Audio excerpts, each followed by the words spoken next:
Welcome everybody. It's Jeffrey and Jim back for more edutainment. And don't forget, if you listen to books on tape in the car, you can listen to us too because we're much more entertaining.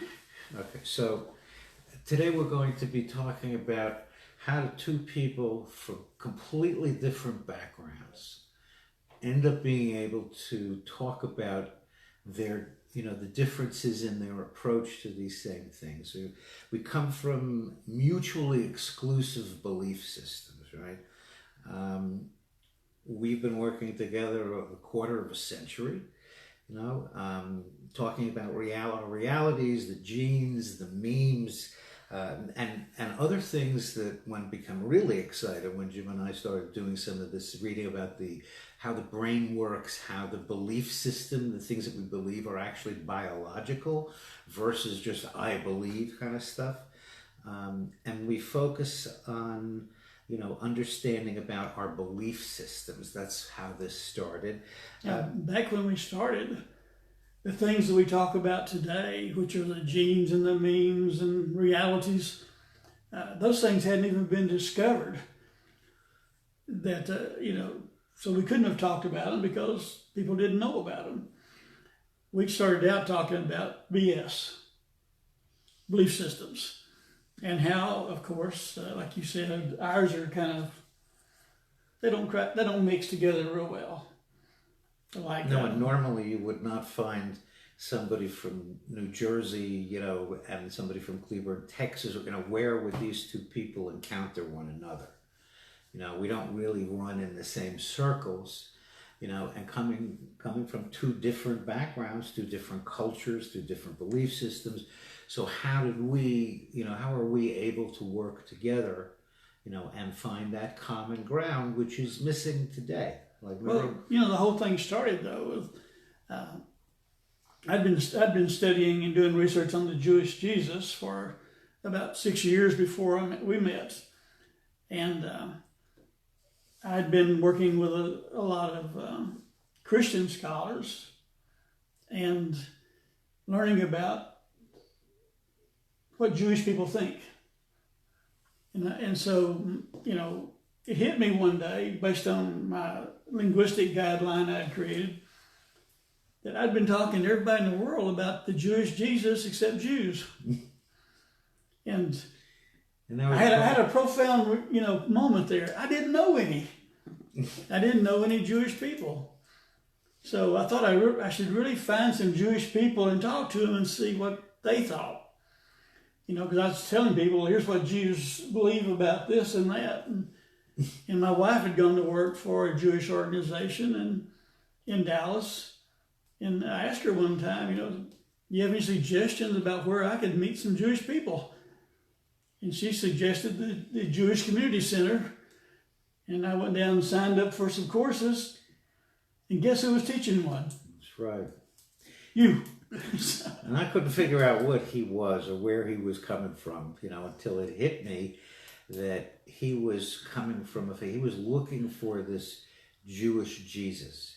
He kind of separated the Christ stuff, and he was able to, that's a big thing for somebody, to separate themselves from these beliefs that were familiar and comfortable. That's tough. Right. It's tough. To leave that behind and then start to investigate. So Jim comes up with this guideline, which is absolutely amazing because, it really does in a concise way, enable people who come from these two different backgrounds, cultures, and beliefs to sit there and take a look at everything together, without threatening or saying we're right and you're wrong, that's the fundamentalist credo, no matter what religion, you talk about. Fundamentalists all have that same BS. We're right, everybody else is wrong. It's our way or the highway. For him to make that jump, especially coming from where he came from, to looking for this Jewish Jesus. So that automatically opened up our relationship, because I know he wasn't trying to convert me and I wasn't going to convert him. Right. That was, when I came up with this, guideline because, like you said, when you get a bunch of people together and Most people that study the Bible, they study the Bible with people that think just like them, and so everybody in the room knows the right things to say and the things not to say. And so whenever I started bringing up things about the Jewish Jesus in my Bible studies, a lot of arguments would pop up, disagreements, people would get hacked. So I tried to find a way of creating a guideline that says, hey, we're all going to study the Bible, but we're going to have some rules. And this is what I came up with. My belief system will be large enough to include all the facts.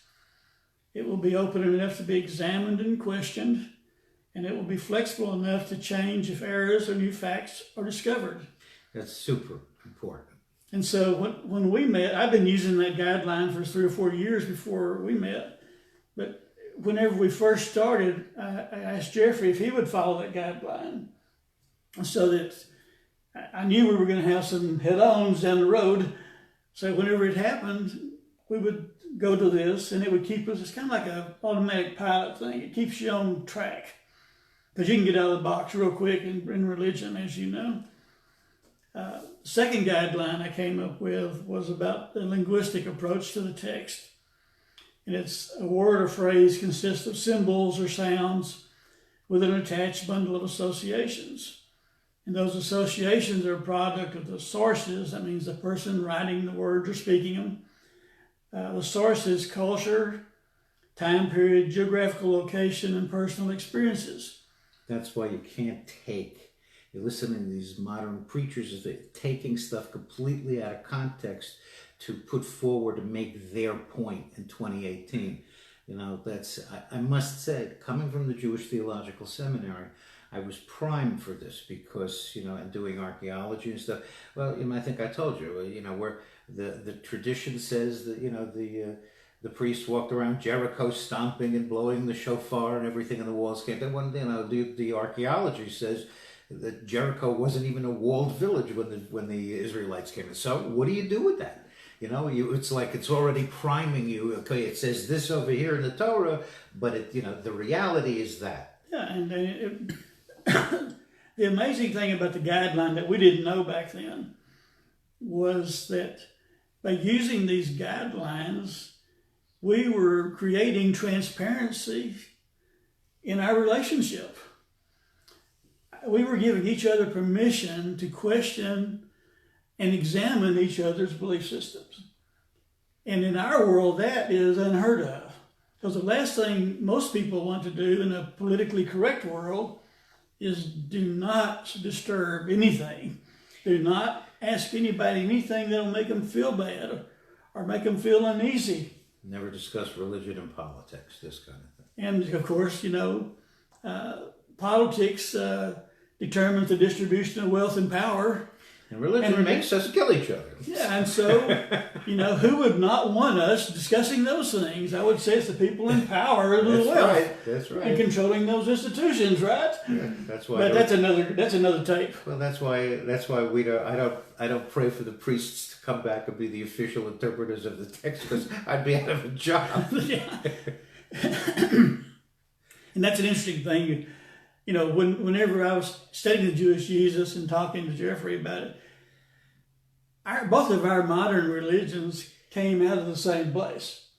And neither one of our religions existed in the first century before the temple was destroyed. The Judaism was a temple Judaism. Right. And Jesus belonged to a temple Judaism. And his message was about temple Judaism. And so when the temple was gone, wiped out by the Romans, there was no temple for Judaism or the Jesus folks. Right, so everything started to come out, because there were synagogues while the temple was there, but they were the places of study. The temple was the religious center. Okay, so most people don't realize that. So when the temple is gone and the priesthood no longer are the official interpreters of the law, of the teaching, then this is where the rabbis develop. Yeah, and when the temple, from a perspective of business and banking that I come from, when the temple was destroyed, it wasn't like destroying the church down here in the corner. This was like wiping out the center of religion, the Federal Reserve System, the Supreme Court, the Congress, the Senate, and everything else. That's what the loss of that temple was to the Jewish people. And that they had to find ways to redefine themselves in this new templeless religion. And so Rabbinic Judaism shows up, starts coming together about 200 CE. And Roman Catholicism, which is the basis of all modern Christianities, about 325 CE. And, we learned that through applying these guidelines in our discussions and talking about things and searching for things. The point of real contention, though, for us in our religion is this mutually exclusive monotheistic thing. We both believe there's one God. But we disagree about who that God is. For his bunch, it's what? Maybe the one that eats chicken soup. Yeah. Yahweh, the creators of the heaven and the earth. Yeah. Yahweh. That's that's the whole thing. And then Christianity, the Trinity, Jesus, whatever all that means. And if you really want to have a challenge in life, try to explain the Trinity to anyone, especially the rabbi. No, because in Jewish tradition, Jesus can't be God. A human being cannot take that role. But in Christianity, it's either the Trinity or Jesus, is referred to, because, it all depends, I guess, upon your denomination. But I've know that there are denominations out there that has Jesus being the creator God, as well as Jesus, as the Savior. Yeah, it's a very confusing thing. Really, most Christians never think about it because everybody just believes it. I was raised in a church, from the time I was, born. And so you learned the beliefs of that group, and that's just, you just don't question. It's just the way it is. But as we started doing this, we started having to ask those questions. And I remember many times that in our discussions, you would come up with, I would say something about what Christian beliefs are. And you would say something like, where did you guys come up with something like that? Now that's something that you don't usually get in most ecumenical discussions and things when you're talking to someone from the other religion. But see, that also occurs inter-religion, because as I say to these people, there are rabbis and denominations that will say, for example, every time you say the Kaddish prayer for someone who has died, that the soul of that person rises one rung in purgatory. And when I heard that, I'm going, well, what Catholic theologian did you take that from? That's exactly where it came from. Well, but that's what I mean. It's just, and I assure people that this is something that's not in the Torah. And as far as I know, there's no real rabbinic thing except if it's a midrash about that kind of thing. But people really believe, and again, people will believe Kaddish is for the dead, and I'm telling them this is for us who are left behind. Right. It's a declaration of faith. So now the big thing is that when you're dealing with beliefs, they're stuck in someone's head. You can't see them, you can't examine them. Facts you can see, facts you can touch, facts you can examine. Right. But beliefs are stuck in the brain of someone, and there's no way to look inside have a machine that you can look inside of a brain and see, well, there's the Trinity, there's the whatever. And this guideline that we created, it locks everything down out here in the real world. So if I have a belief about, say, the Trinity, the first thing we ask is, when did it first appear? We anchor it in time. Then we ask, where did it first appear? Place, time and place. We bring it out of the brain and put it in real life. The third thing is, who was the source? Who created that belief? Who's shared your that authority? Belief? Yeah. Who is your authority? And when we did that, we found the Trinity came into Christianity about 451 CE. It's only 400 years after Jesus, Yeshua, taught and everything. So he didn't know anything about it. But you can do this with any belief, and that's what really makes it totally different, because we change it from arguing about beliefs to searching for the origins of beliefs and how they evolved over time. Right, and that's examining these things and questioning, because, in Jewish tradition, I think I've mentioned before, Habaishan lo lomed. A person who's too embarrassed to ask a question never learns anything, because the moment you raise your hand, they could say you're a fool, whatever. And now we know from the brain science that even when you are confronted with the facts, the Trinity came in 451, I don't believe that. So your brain backs that up and looks for excuses to back that position and it's up. your subconscious. It's not your conscious. You don't even know where it's happening. Right. So by us asking questions, we keep pushing everything back into the conscious mind and bringing up things that most people aren't even aware is going on in their mind. And the funny thing about all this is, by adding transparency to our relationship, we created cooperation. We no longer were defending, we were cooperating to get with each other to try to understand the origins and how these things were created and how they become part of our lives. It's like understanding where this person is coming from. Once you understand that, it's easier to approach somebody else who's completely different than you are, because at least in your mind you can take care of, I think I understand why they believe this or why they are saying, And the amazing thing about this is it doesn't just work on religious beliefs. It works on political, economic, any kind of belief you can come up with. And in today's world, we really don't call these belief systems anymore. We call it memes. And so when we start looking at memes and realities, and whenever we start, when a reality is how someone views the world. And you never think about, where did I get my way of viewing the world? And that's what this is all about.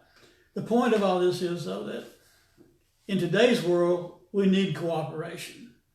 And we have a way of helping people learn how to cooperate. And when people learn how to cooperate, it not only makes their churches and synagogues better, it makes American democracy better.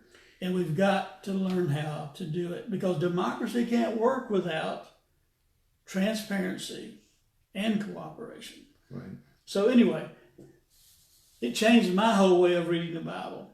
Whenever I started out, we believed the Bible was inerrant, infallible, and that kind of stuff. And we got that too. Yeah, we have a whole section of our religion is the same idea. I told you, it's this fundamentalist idea. We're right and everybody else is wrong. And as time passed, though, using this changed the way I read the Bible. And today we're going to be talking about a real well-known story in the Garden of Eden and using these things in that story.